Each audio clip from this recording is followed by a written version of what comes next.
in my life. I thought I had to do it all for myself. I didn't know the grace of God was sufficient. Didn't know the love of God was at hand. But now I can say, if you are discouraged, struggling just to make it through another day, you've got to let it go, let it all go. And this is what you have to say. I release and I let go. I let the Spirit run my life, and my heart is open wide. Yes, I'm only here for God. No more struggle, no more strife. With my faith I see the light. I am free in the Spirit. Yes, I'm only here for God. I release and I let go. I let the Spirit, let it run my life. And my heart, oh, it's open wide. Yes, I'm only here for God. No more struggle, no more strife. With my faith I see the light. I am free, free in the Spirit. Yes, I'm only here for God. I release and I let go. I let the Spirit run my life, and my heart is open wide. Yes, I'm only here for God. No more struggle, no more strife. With my faith I see the light. I am free, free in the Spirit. Yes, I'm only here for God. I am free in the Spirit. Yes, I'm only here for God.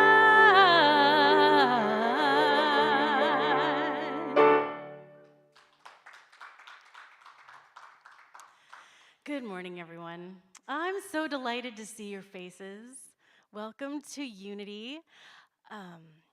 This morning is a unique morning because as I am honored to be the guest artist to do your music this morning, I also get to do the speaking parts as well.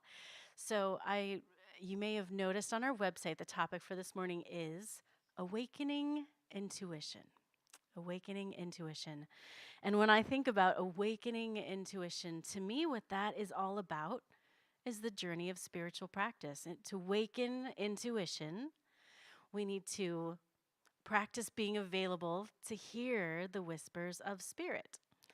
So rather than get into a deep dive on how to do that, I want to talk about, first of all, that we need to be prepared for that.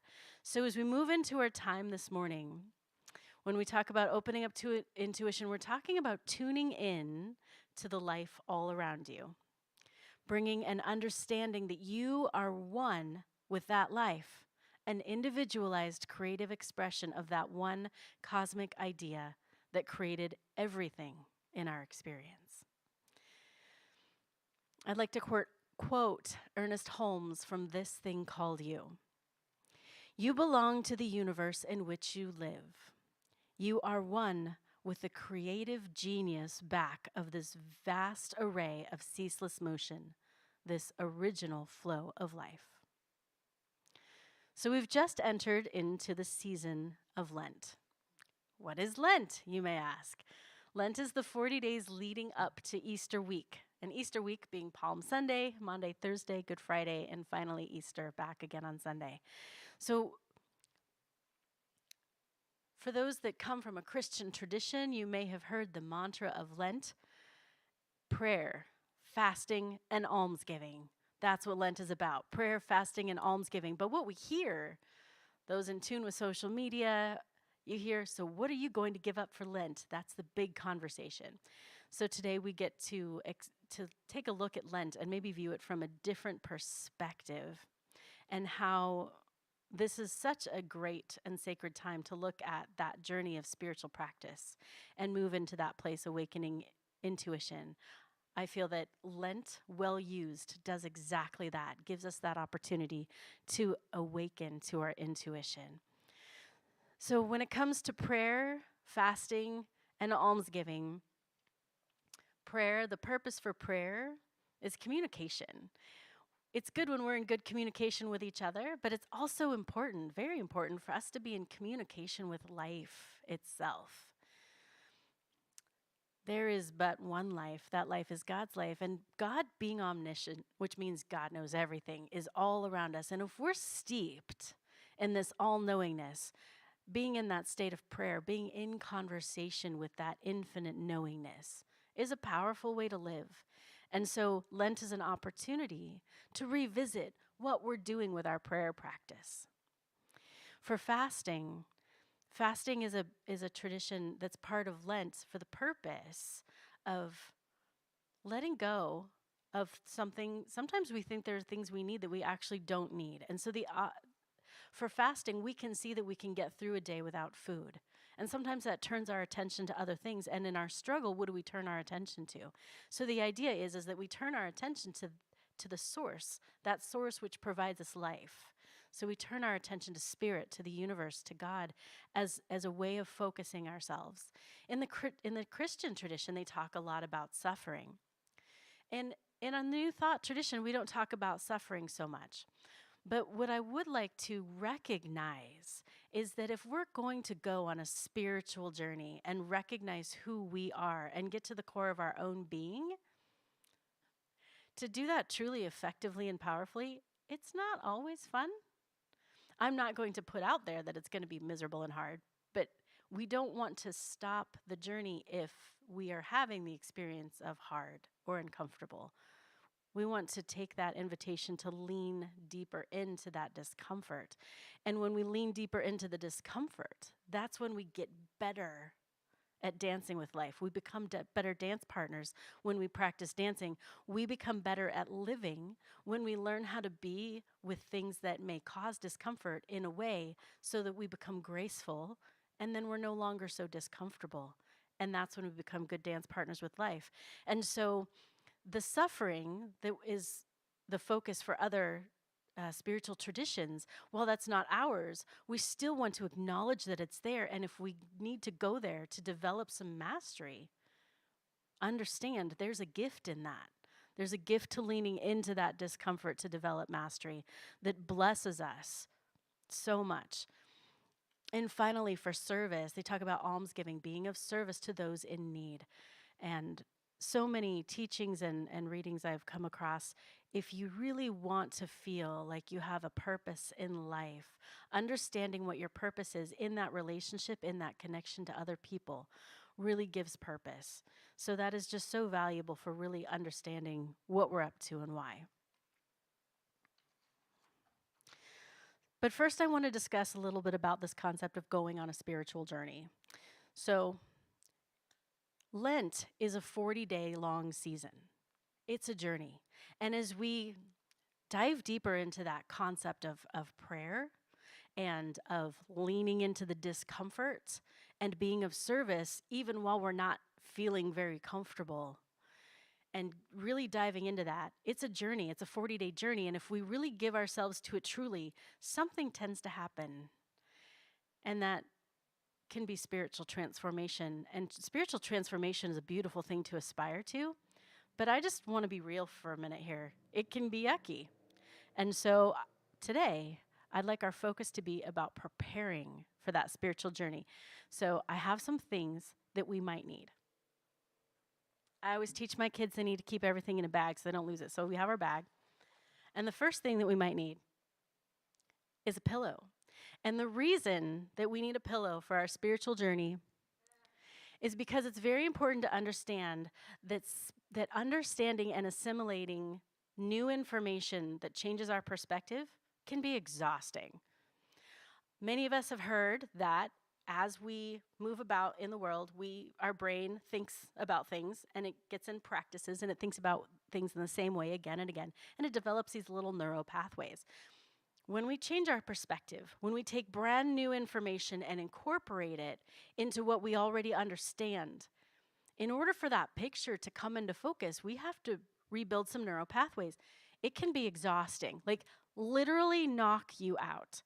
I had a really interesting experience when I was studying to become a spiritual practitioner.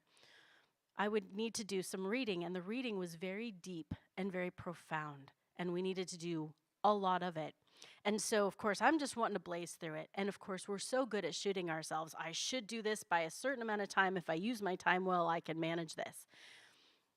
Well, what I've learned when I'm growing myself and exposing myself to new material, it doesn't matter if I got a great night's sleep the night before and I imbibed with some caffeine and I'm feeling fueled and ready to go and I got my workout in and my blood's pumping and there's no reason for me to fall asleep. Guaranteed 20 minutes into any one of those readings, and I literally would, instead of pushing through, I finally learned, just give in. You're doing deep and profound work right now, and it means your brain needs this time to sleep. I always told my kiddos, it's really important that you go to bed and let yourself sleep at night. That's when you grow.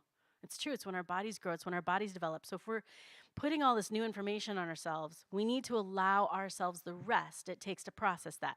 So make sure you pack your pillow. The next thing that we'll need to pack is a magnet. And it's important to have a magnet so that we can sense our resistance. Understanding what we're being resistant to is a great path to understanding where lies the greatest potential for our own spiritual growth and evolution. We're going to talk more about that later on. And I brought this awesome coin because it's important to remember that the spiritual practice will change you. You will change, and that's okay. A lot of us are not interested in change because honestly, we say we'd like to change, we say we'd like something different, but it actually means there's going to be a transition. It means there's going to be a release of what we already know, what we're already comfortable with, what we're already familiar with. So be prepared for that change. And when you're really tired, you have your pillow. Just follow that resistance. It's a path. And finally, the thing that we're definitely going to need is time. Notice I'm not holding up a watch because the time we need is not going to be measured in seconds, minutes, or hours. It's going to be measured in days, but more likely weeks, months, and even years. This is my 5-year journal. Years. And it's a powerful process. And when we give ourselves to it, it's really important to remember that we go in for the result. It's not going to be all bright and shiny by day 2.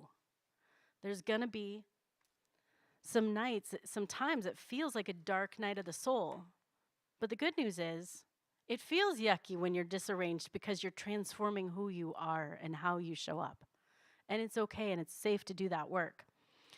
And so I just mentioned the word safe, and that's important. In order to do this work that can make us fall asleep, that can feel like resistance, that can mean change and sacrifice and giving up. In order to do that work, we need to make ourselves experience safety so that we're invited into that work in a way where we can actually do the work. If you're not feeling that safe and secure space, then the work is not available to you. So I want to actually do some spiritual practice with you guys this morning.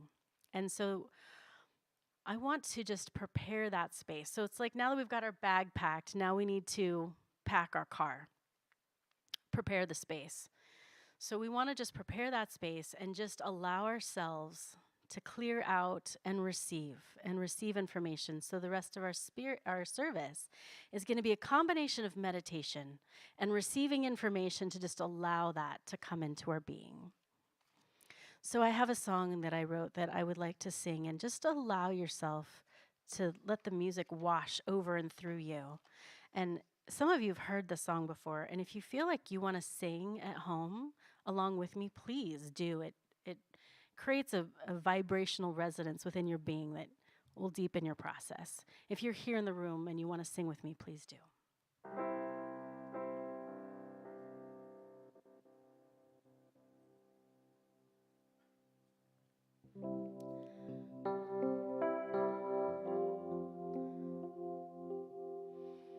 I breathe and turn within. I breathe and turn within. I open up my heart and feel God's presence. I breathe and turn within. I breathe and turn within. I open up my heart and feel God's love. I breathe and turn within. I breathe and turn within. I open up my heart and feel God's presence. I breathe and turn within. I breathe and turn within. I open up my heart and feel God's love. I pray and turn within. I pray and turn within. I open up my heart and feel God's presence. I pray and turn within. I pray and turn within. I open up my heart and feel God's love. I pray and turn within. I pray and turn within. I open up my heart and feel God's presence. I pray and turn within. I pray and turn within. I open up my heart and feel God's love. I sing and turn within. I sing and turn within. I open up my heart and feel God's presence. I sing and turn within. I sing and turn within. I open up my heart and feel God's love. I sing and turn within. I sing and turn within. I open up my heart and feel God's presence. I sing and turn within. I sing and turn within. I open up my heart and feel God's love. I open up my heart and feel God's love.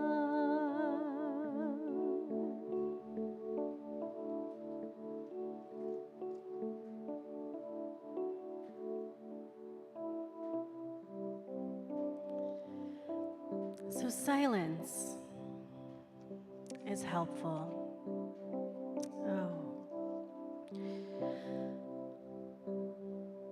So as we breathe and we turn within and we go to that inner space of stillness, just let yourself hang out in the richness of that place you've created, that you've prepared for yourself to just be at rest and to be safe.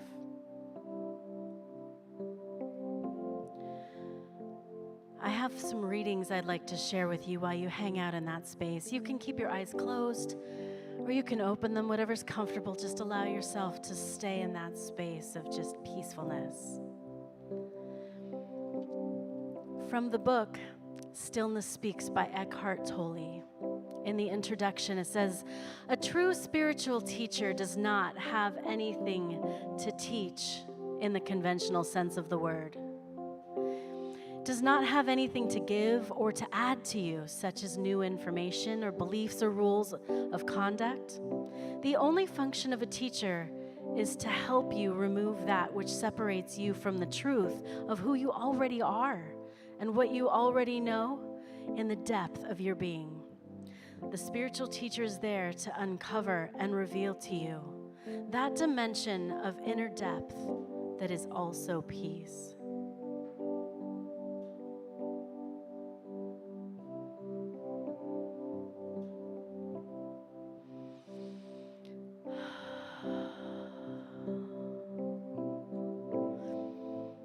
From the book Stillness Speaks by Eckhart Tolle. Stillness is your essential nature. What is stillness? The inner space or awareness in which the words on this page are being perceived and become thought. Without that awareness, there would be no perception, no thoughts, no world. You are that awareness, distinguished as a person.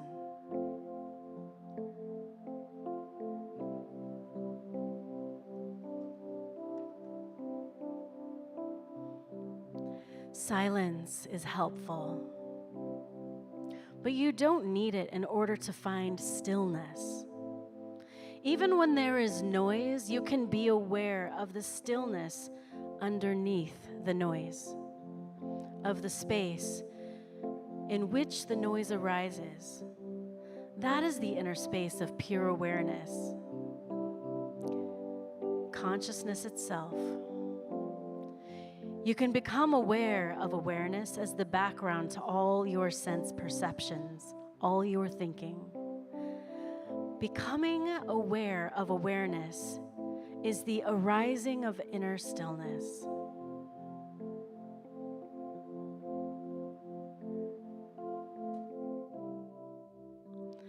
Look at a tree, a flower, a plant. Let your awareness rest upon it. How still they are, how deeply rooted in being. Allow nature to teach you stillness. And when you look at a tree and perceive its stillness, you become still yourself. You connect with it at a very deep level. You feel a oneness with whatever you perceive in and through stillness. Feeling the oneness of yourself with all things is true love.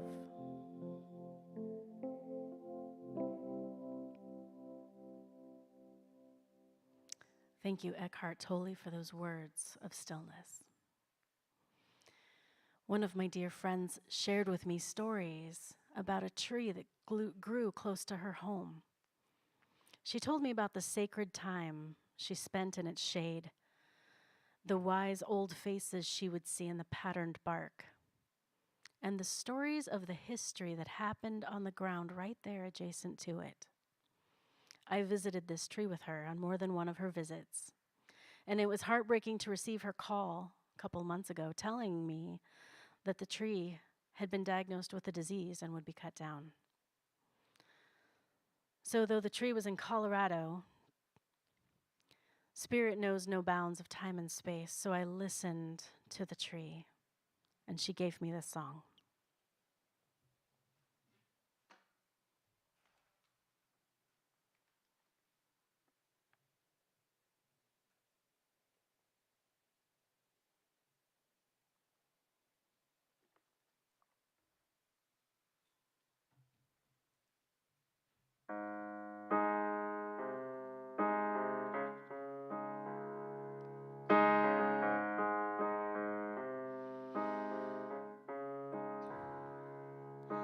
All alone she stands through the night.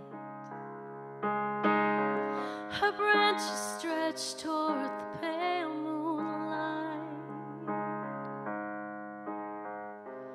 Standing still, standing here, every season, every year.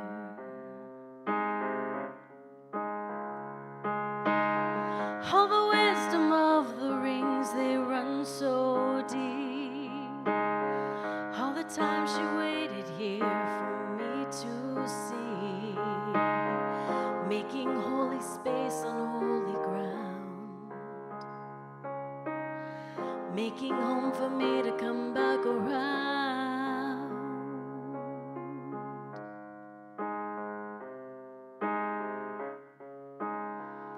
She stands tall, stretching wide, holding life in the branches of her arms and never asking how. Why.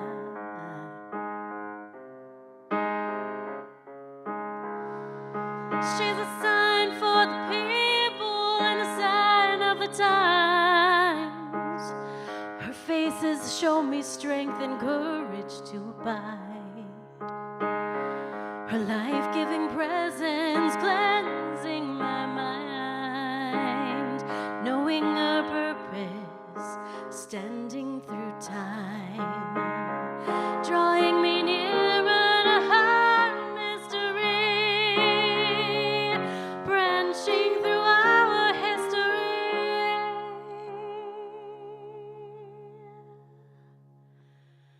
She stands tall, rooted deep into the ground, teaching me to make a home in just one place, keeping my focus while standing in grace, bearing all things as they come storming in.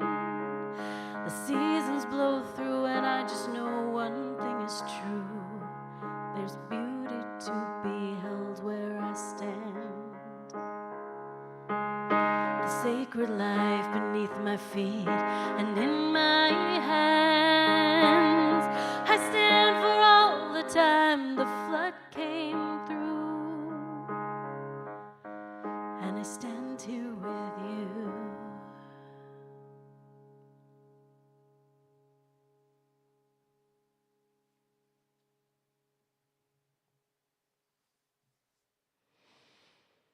So I'd like to read to you from the book, The One Life We're Given by Mark Nepo.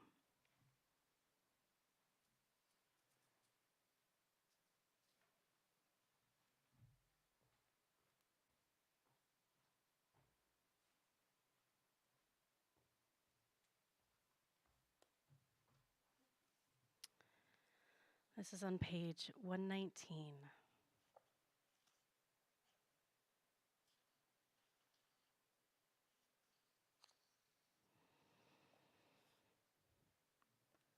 We can fall into a trance by over-identifying with our past, or the work we do, or our dream of the future, all of which can keep us from the bare peace of presence that is always near. No matter their importance, we are not our past, we are not our work, and we are not our dream. If not careful, whatever we enshrine from the past or devote ourselves to, or whatever we log for the future, can become a substitute for direct experience. When no longer aware of the difference, we're in a trance. In my case, my devotion to work insulated me in a smaller world that I mistook for the larger world. And so losing my job when I was 59 was more than losing my employment. It was thoroughly knit into the fabric of a community for 16 years when I and 8 other senior staff were let go in 15-minute intervals on a Wednesday. Our key cards were turned off that day and we were told to vacate the building by Friday.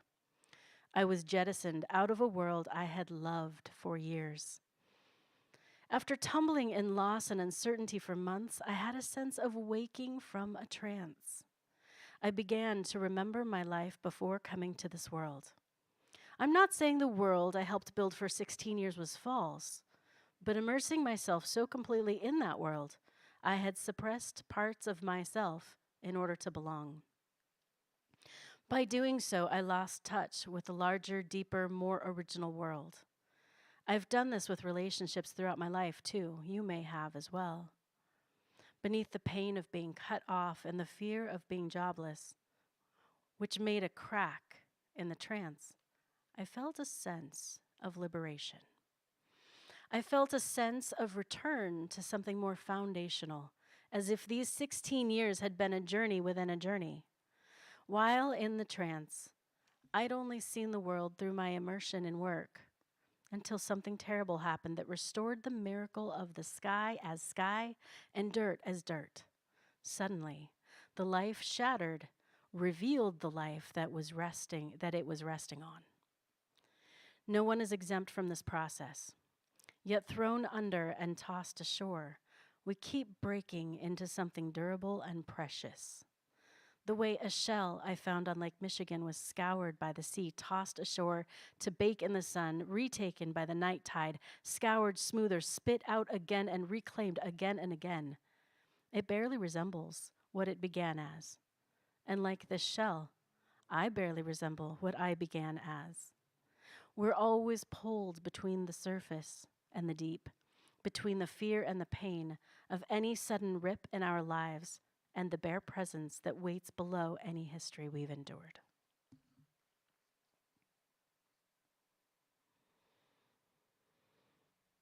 So we talk about the sacrifice of Lent and the shedding.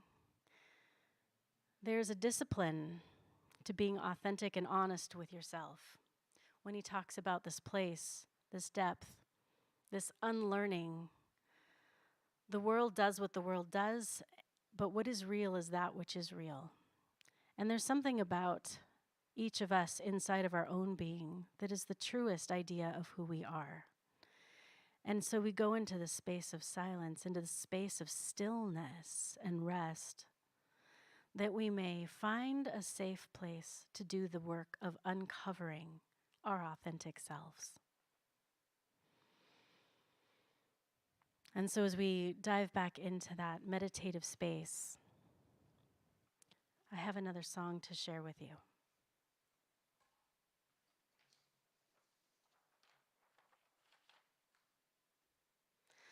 This has a very familiar refrain to the chorus. And so again, I just invite you, if you feel called to allow that vibration to rise through your own body, join me in singing.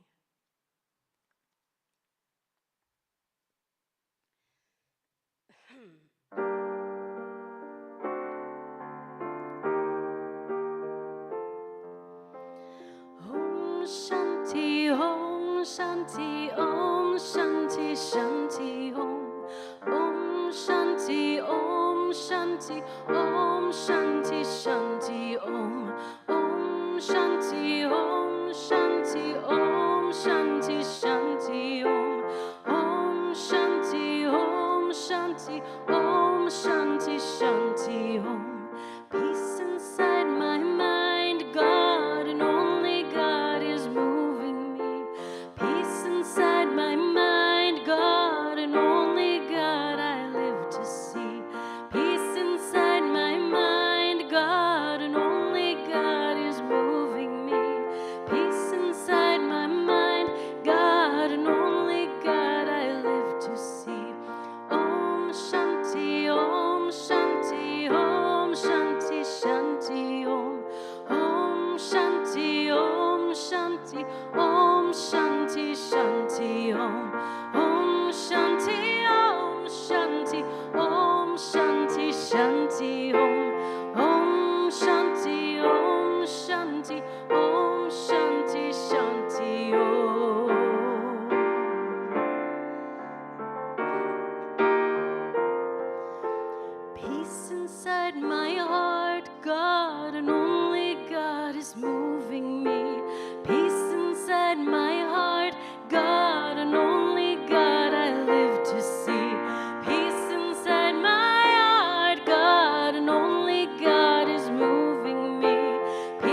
to see peace inside the earth.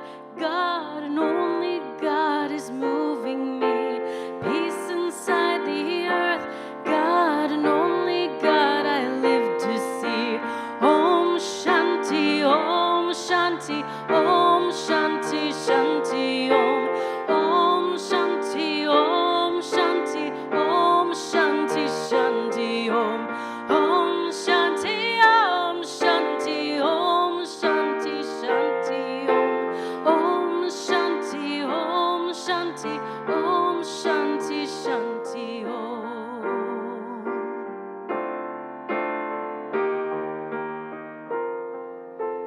Om Shanti, Om Shanti, Om Shanti, Shanti Om. Om Shanti, Om Shanti, Om Shanti, Shanti Om.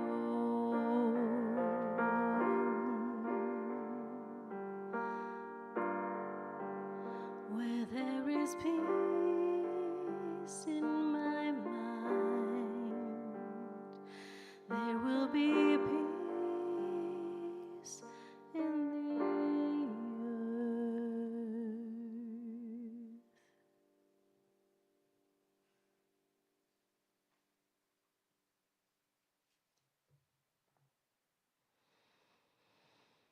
As we rest into that stillness, we allow pieces to fall away that no longer serve us. We allow pieces to fall away that have blocked our authentic expression. We allow our fears to be comforted and healed. So as we move into this sacred space, it's an invitation to shift perspective. If the perspective of sacrifice is no longer serving, we can shift that perspective. So rather than running from something, we can shift the perspective to running to something. Just to give an example of shifting a perspective, I spent years learning how to understand doing chores from a different perspective. I hated doing household chores, including laundry. I hated sorting, hauling, washing, folding, putting it away once it was all folded. So through years of practice, I learned to enjoy the clear space I created once all of the laundry was sorted the way it needed to be. I learned to conduct my body as a choreographed dance when hauling it and putting it into the washer or dryer. I learned to practice folding as an art, and I focused on how much I would enjoy easily finding everything once everything was put into its place. I no longer hate doing laundry. I'm going to do laundry anyway. It's so much better that I have the opportunity to enjoy it. This was not an overnight practice. It took time. It didn't shift quickly like flipping a switch. Sometimes after making strides of progress, I would backslide into my struggle again. But we're always looking for the positive and the productive. In New Thought, one thing that we find happens often is we should ourselves into always being positive. I always have to look for the light. I always have to look for the bright. You don't have to do anything. What you think manifests, and that's just a fact. So if you want to have a different experience, you can invite yourself into change, but you don't have to, and you don't have to do it all right now, and you don't have to do it all today, and you don't have to be perfect. You've got time. I believe that when we leave and shed this mortal coil, we're still beings in a space-time continuum, and we continue to grow and evolve on whatever plane we enter into without our bodies. You have time. The calendar. You have time. So sometimes we can find ourselves in a funk of frustration, and we don't want to find the light, and we don't want to find the good. So earlier this month, I was struggling to do my household chores. So I took the time to go into that space of stillness and listen to my authentic self, listen to my personality. And I heard my little inner child stomp on her feet. I don't want to do any more cleaning. And I was like, I know, honey. I know. And my little inner child was frustrated, and it just wanted to be frustrated. And I didn't tell her, you can't be frustrated because that's not productive. I didn't say that at all. Because this is not my first rodeo, and this is not my first month on my calendar of spiritual journey. I've been doing this for decades. And what I've come to learn is I can take my little frustrated girl and say, I see you need to throw a tantrum right now. That seems like a pretty destructive energy. So how about we take that destructive energy, and instead of throwing it at the progress and throwing it at the clean space you just created, why don't we throw that destructive energy at the clutter? And I was like, so I can actually have my way. I get to destroy things. And I told my inner self, yes. See all that clutter? Have at it. Destroy it. Giving myself permission to just feel what I felt and be in that space, and it was okay to feel that way, was so freeing. So freeing to find that the authentic truth of my being, of what I was really experiencing, had a sacred and safe place to be and to express. And by giving that to myself, I was able to do what I needed to do, and it didn't feel like the pain of resistance pushing against. I'm sure you guys know what I'm talking about. When you're trying to learn something new and it's not going the way you planned it to unfold, it feels like there's resistance, like something's keeping you from learning the thing. And what I've learned is rather than fight that resistance and push back, sometimes I need to listen to the resistance. I need to listen to what it has to offer me and then move into that. Acceptance is huge in spiritual practice. Accepting who we are and how we show up in our spiritual practice, letting that be enough. Telling ourselves that you get to do this in the way that you do it, and just releasing judgment or expectation of how it goes. That unto itself is a spiritual practice. Some wisdom about being at ease with the unknown, because if we don't get those immediate results, it can help that resistance pop up. Become at ease with the state of not knowing. This takes you beyond mind because mind is always trying to conclude and interrupt. It is afraid of not knowing. So you can be at ease with not knowing. You have already gone beyond the mind. A deeper knowing that is non-conceptual then arises out of that state. So when we're in a place of resistance, we don't have to solve it right now. When we accept it and let it be, and then let time carry us, wisdom arises. Because without being resistant to that which calls us can speak and we can hear. And then we are guided. But that's what faith is. Faith is that time will reveal that wisdom. And another important part of spiritual practice is the repetition. So we repeat the same thing again and again. The interesting thing is we're not actually repeating it. Have you noticed that anytime you engage in a spiritual practice, you don't experience it the same twice? I could read that passage to you again, the one I just read, and you'd probably hear it from a different place.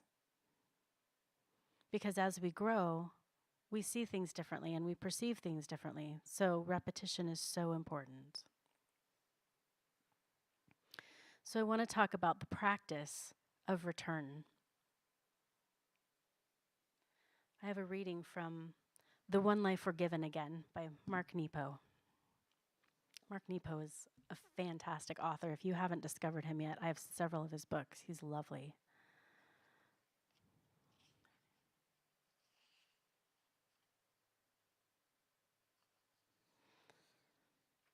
Despite all the blessings of an awkward life and all the support we can give each other, we can stumble and lose ourselves in a second. I can leave home tomorrow and trip into old insecurity and flounder for days. And you can become lost, no matter how many times you found your way.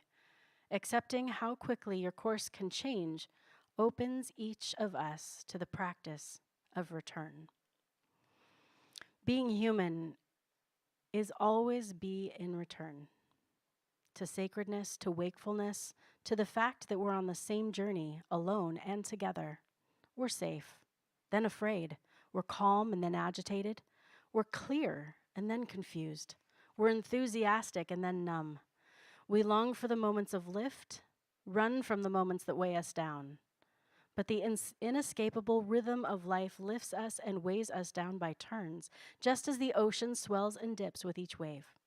When we lose our way, each of us is challenged to discern and embody a very personal practice of return to what matters and to what has heart. Sometimes our return to what matters depends on how we break old patterns and loosen old habits. When I was a boy, my father took me and my brother sailing. Straight away, he taught us how to coil a line so we wouldn't trip on the excess rope or get tangled in it.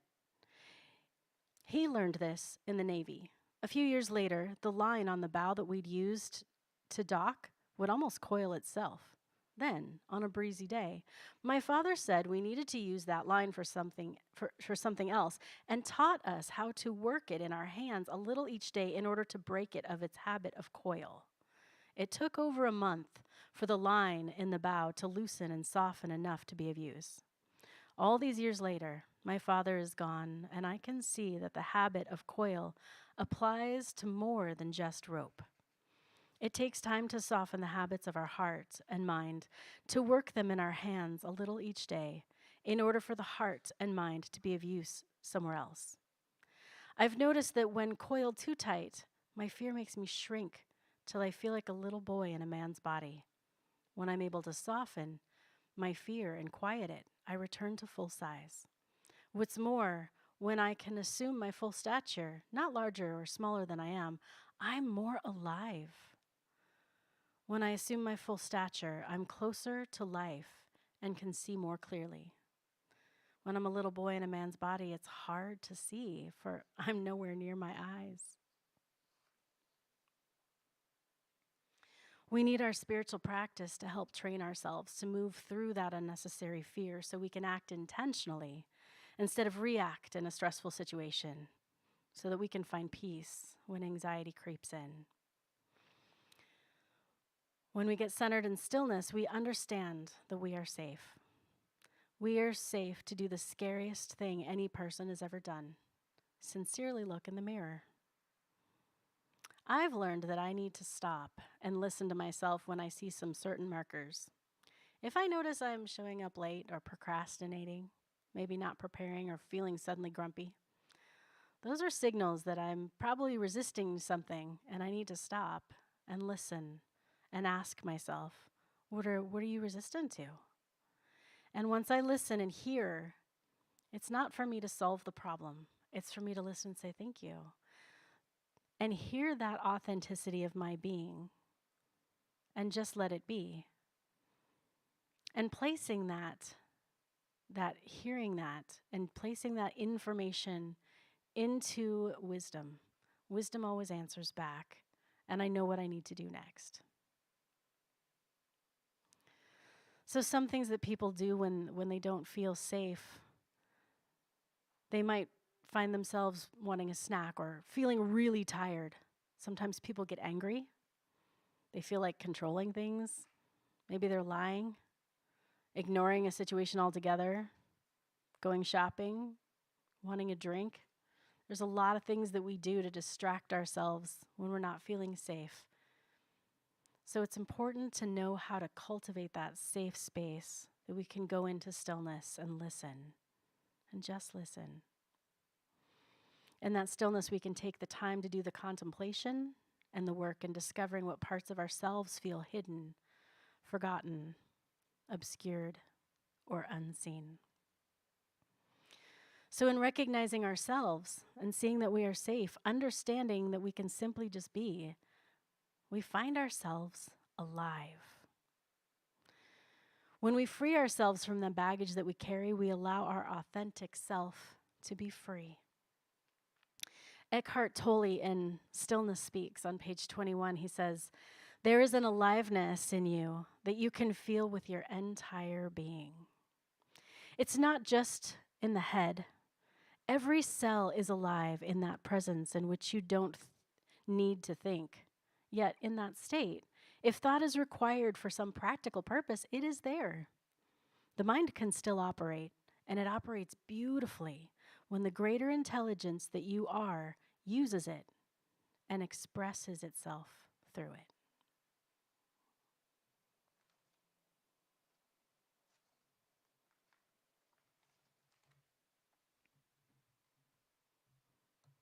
This is the moment I wake up.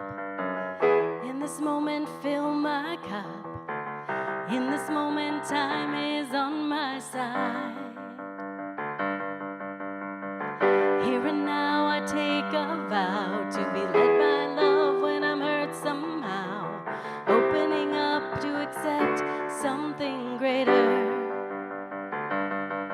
And I realize and I accept life is for me and not against me. When I let go of should and let life move through me, my world is steeped in grace. This is the moment I wake up. I let go and let life fill my cup. This is the moment I let myself be whole. Here and now I take a stand to be led by grace, hand in hand, to trust and know this life is already perfect. And I realize and I accept life is for me and not against me. When I let go of should and let life move through me, my world is steeped in grace. I realize and I accept love is for me and not against me. When I let go of fear and let love move through me, my world is steeped in grace. In this moment I wake up. In this moment I fill my cup. In this moment I know myself as whole. In this moment I'm safe and sound. Beauty everywhere I look around. I can see how life is always on my side.